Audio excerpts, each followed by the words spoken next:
আসসালামু আলাইকুম। আমাদের সহজ বাংলায় বেসিক জাভা কোর্সে আপনাদেরকে স্বাগতম। আমি আবরার ইয়াসির। আজকে আমরা শিখব variable and constants in Java, অর্থাৎ জাভা প্রোগ্রামিং ল্যাঙ্গুয়েজে কিভাবে ভ্যারিয়েবল এবং কনস্ট্যান্টস নিয়ে কাজ করতে হয় সে সম্পর্কে আমরা জানব।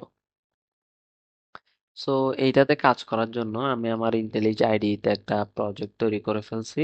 এখানে হচ্ছে যে এখন আমাদের যে সোর্স ফোল্ডারটা আছে এইখানে হচ্ছে একটা নতুন ফাইল ক্রিয়েট করব। সো এখান থেকে আমরা right click new Java class, then এইখান থেকে যেহেতু আমরা ভ্যারিয়েবল নিয়ে কাজ করব, সো ভ্যারিয়েবল নামটা লিখে আমি একটা জাভা ফাইল বানাবো।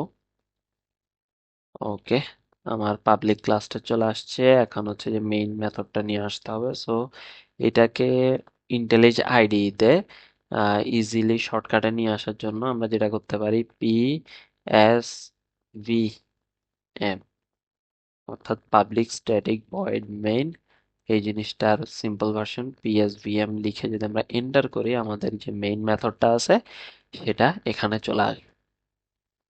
ওকে, এখন ভ্যারিয়েবল জিনিসটা কি? ভ্যারিয়েবল জিনিসটা যদি আমরা একটু শর্টে জানার চেষ্টা করি, ভ্যারিয়েবল মানে হচ্ছে যে একটা বাকেট আপনি চিন্তা করতে পারেন, যেখানে হচ্ছে যে আমরা একটা ভ্যালু রাখতে পারবো এবং ভ্যালুটা যখন যেখানে প্রয়োজন হবে ওইখানে আমরা ইউজ করতে পারবো। আশা করি আমরা অনেকেই জিনিসটার সাথে পরিচিত। সো আমরা এখন শুরু করি। জাভাতে আপনি যখন ভ্যারিয়েবল লিখবেন, ভ্যারিয়েবলে আমরা হচ্ছে যে যে জিনিসগুলা করতে হবে, প্রথমে হচ্ছে যে আমাদেরকে ডেটা টাইপটা মেনশন করতে হবে, দেন হচ্ছে আমাদেরকে ভ্যারিয়েবলের নামটা লিখতে হবে, ভ্যারিয়েবল নেম, দেন একটা equal sign or assignment operator, then হচ্ছে যে ওই ভ্যারিয়েবলের ভ্যালুটা আমাদেরকে দিতে হবে এবং সবার শেষে হচ্ছে যে একটা সেমিকোলন দিতে হবে। এখন ডেটা টাইপ সম্পর্কে আশা করি আমরা জেনে আসছি এবং ভ্যারিয়েবলের যে নেমিং কনভেনশন গুলো আছে সেগুলো সম্পর্কেও আমরা জেনে আসছি।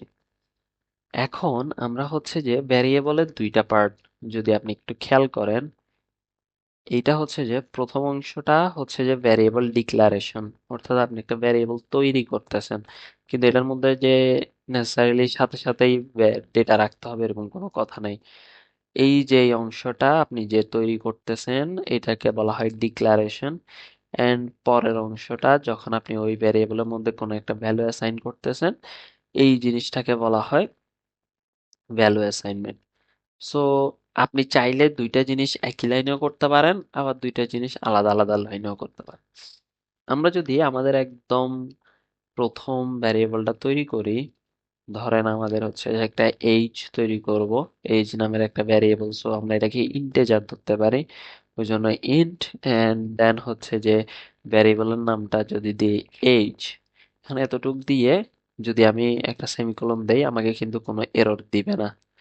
কারণ হচ্ছে যে আমরা এখন ভ্যারিয়েবলটা ডিক্লেয়ার করছি, আর ভ্যারিয়েবল ডিক্লেয়ার করার সাথে সাথেই যে আহ, এটাতে ভ্যালু অ্যাসাইন করতে হবে এটার কোনো ম্যান্ডেটরি কোনো রুল নাই।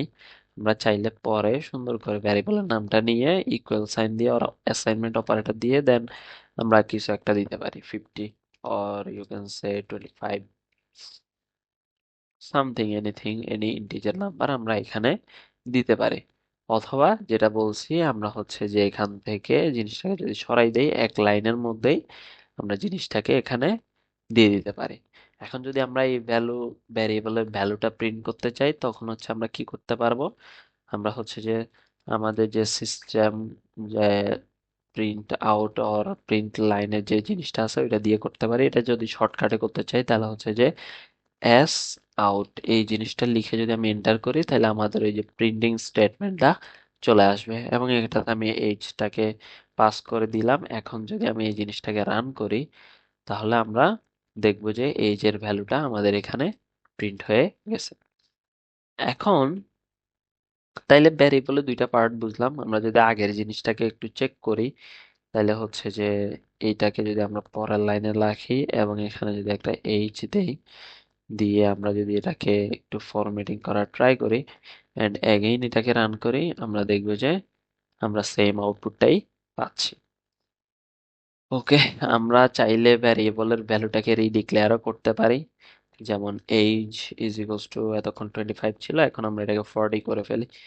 সো 40 করে যদি আমরা আবার রান করি, আমরা হচ্ছে যে 25 এর পরে এখন হচ্ছে যে 40টা পাবো।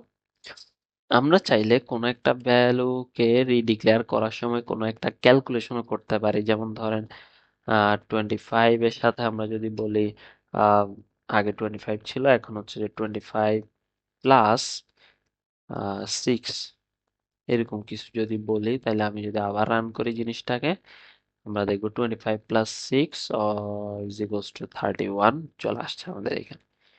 এইটার জায়গায় আমরা চাইলে আমাদের এইজের প্রিভিয়াস ভ্যালুটাও ইউজ করতে পারি। সো ওইটার জন্য আমাদের বেশি কিছু করতে হবে না, জাস্ট এখানে এইজটা লিখে ফেলতে হবে। সো তখন কি হবে, এইজের যে প্রিভিয়াস ভ্যালু, অর্থাৎ এই লাইনের আগে এইজের যে ভ্যালুটা, ওইটা আমাদের এখানে ইউজ হবে। ওকে, এটা লিখে যদি আমি রান করি, যেহেতু আমার এইজের ভ্যালুটা 25 ছিল, সো আমাদের ভ্যালুতে আসলে ওইরকম ভাবে কোনো কিছু চেঞ্জ হবে না। ওকে, আমাদের ভ্যালুগুলো যে নেসেসারিলি ইন্টি হইতে হবে এরকম কোনো কথা নাই। আমরা যে কোনো ডেটা টাইপ দিয়ে তৈরি করতে পারি। Double double we can say pi and 3.1416 এরকম কিছু আমরা দিতে পারি, অথবা ধরেন স্ট্রিং দিতে পারি। স্ট্রিং স্ট্রিং এর মধ্যে আমরা যদি দেই name, name is equals to we can say R coders, আমরা যেটা ইচ্ছা এটা দিতে পারি। আমরা যদি এগুলাকে রান করি, আমরা দেখব যে আহ, প্রত্যেকটা জিনিসই আমাদের যেরকম আশা করছি ওইরকম ভাবেই প্রিন্ট হবে। সো এই সবকিছু আমি আলাদা আলাদা প্রিন্ট স্টেটমেন্টে দিয়ে দিলাম। এই যে ফার্স্টে এইজ এর ভ্যালু, দেন পাই এর ভ্যালু, দেন হচ্ছে নেম এর ভ্যালু চলে আসছে।